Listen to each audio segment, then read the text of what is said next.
Айтқан сөз шын болар. Ынсап, ұят, ар, намыс төртеуі болса дін болар деді. Мен діннің анықтамасы.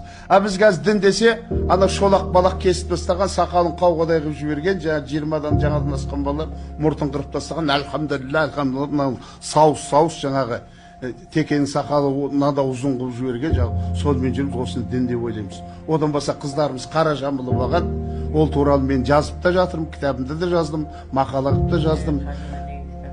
Байы өлген қатынды басы қаралы, беті жаралы болды деген қазақ.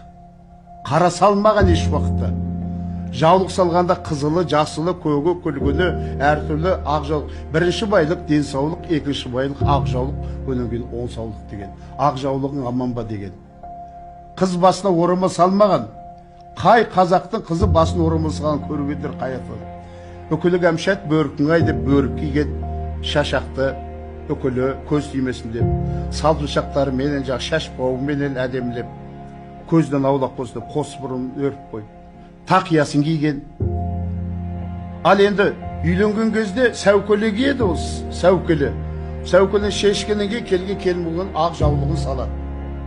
Бірінші мені бала келін, келесі жыл ана келін, дана келін болсын деп батасын беріп, ақ батасын алып, ененің мектебінен өтіп, сол әулеттің өзіне қаратқан, өсірген, өндірген, үлкен дана, былайша айтқанда ақыл байлардың ақылы, дана гүлдердің даналығынан дарыған.